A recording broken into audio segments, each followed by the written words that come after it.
application being considered. I may interrupt any speaker to ask questions or make any comments. I may also refuse to consider hearsay testimony. That's generally evidence you want to introduce that consists of statements made by someone who is not present at this hearing. In the event of any technical difficulties with the video conferencing technology, I'll do my best to troubleshoot those on the fly, but to the extent there's some defect that prevents us from meaningfully going forward with this hearing, I may continue or postpone this hearing at my discretion. Okay, I think the last thing we need to do is swear everyone in. Thank you, Cassandra, for doing that. Appreciate it. I think you need to stay on the actual meeting, but yeah, I'll stay on until it's over. Okay, so if you intend on providing any testimony here today, making any comments, asking any questions, doing anything other than just strictly observing, then you need to be sworn in. And so if that is you, if you could make sure that you're off mute, I need everyone to answer out loud and to raise their right hand. Do you solemnly swear the testimony you shall give will be the truth, the whole truth, nothing but the truth? I do. I do. Yeah. Okay, great. Who's going to be taking the lead for us here on the presentation of this case? I will. Okay, great. Mr. Wentz, the floor is yours. Okay, I'm going to keep this short and sweet. The Sandmans and the staff report was thorough and good and tells the story.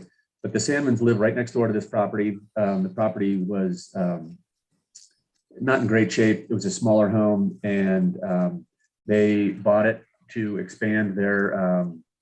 They're going to be moving into this new home and then selling their existing house. But they're basically going to tuck this house, similar to the existing structure that was there, into the hillside. It's simply that the new construction is a little bit deeper. It's about 10 or 12 feet deeper than the existing structure. I believe the existing structure probably had an 8-foot basement, an 8-foot foundation pour. Our foundation pour is going to be a little bit deeper, or a little bit taller and a little bit deeper. So therefore, our cut into the hillside is going to exceed the 8-foot limit. So that's really kind of the reason we're here. Also, just because the lower level, the garage, you enter from the lower level into the garage. The first floor is actually up higher, and it's going to open up to the rear yard in the back. There's also, because the hillside does gently slope up continually along the whole site, coming out that back door, we are going to be putting a small retaining wall about 12 feet back from the rear wall of the home, just so they can have a patio, typical kind of patio, before it moves up to the sloping rear yard. So it's really no more difficult than that. Just we're simply going to tuck a home into the hillside, very, very similar to their existing house next door and the one down the street next to that. Okay, Mr. Wentz, you said that there will be a retaining wall as a part of this project? Yeah, it's on the drawing. It's on the drawings. It is, I believe it's only 3.5 feet tall. Just a small retaining wall, just to push, just so that they can get out the back door, have a level patio space before the yard continues to. Okay, sorry. I thought I heard you say 12 feet on the retaining wall. It's the patio is 12 feet deep. The retaining wall is only 3.5 feet tall. Gotcha. Okay. And let's see. So the cumulative excavation will be 16.5 feet. Is that right? I believe that's correct. From the top of the retaining wall to the front footing at the front of the house.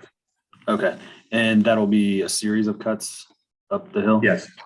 Yeah. Okay. That'll be a stepped cut. Gotcha. Do you know what the largest cut will be? I believe it's about 10 feet. The rear, 10 or 10.5 feet. It's in the staff report, but yeah, I think it's 10 or 10.5 feet. I concur, because there's like a frost footing kind of where it steps down. That's several feet, and then of course the 3.5 feet that Mike was just referencing for the retaining wall. So by the time you kind of subtract those out, I think you're about 10.5 feet. It's in my staff report. Gotcha. Yeah, I see that. Okay. And let's see. Is this going to affect any views from any public viewing areas? No. All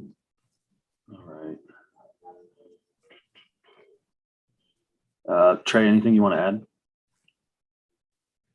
Just that this is pretty much the minimum cut you could do given the siting of it to meet the MBE, like the dimensional parts, the setback parts of the MBE, in order to basically have this line up with their existing home, which is to the south or downhill, and to line up accordingly with the rest of the homes on the street.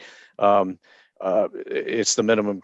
Basically the minimum excavation you could do to have the garage in there.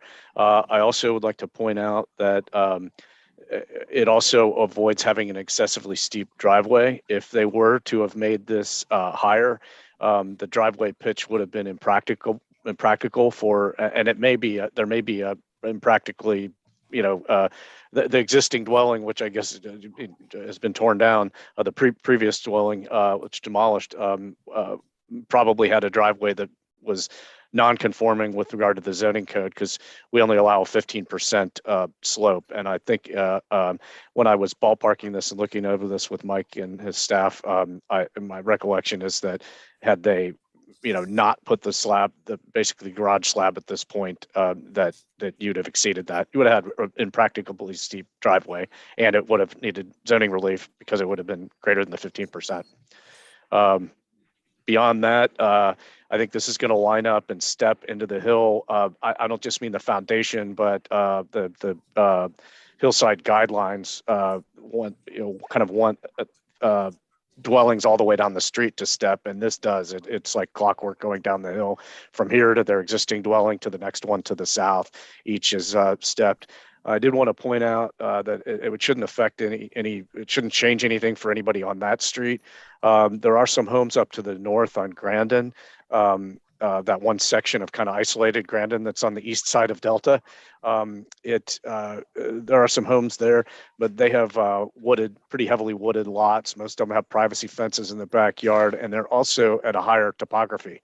I did not drive up that street as a site visit to see whether this would, have any impact on that, but you wouldn't think so, given that some of them are, upwards of, there's a fairly steep hill here, so they're up higher. Like, what I mean? They're up a good 10 or 12 feet higher in elevation up the street. I mean, on the side street on Grandin.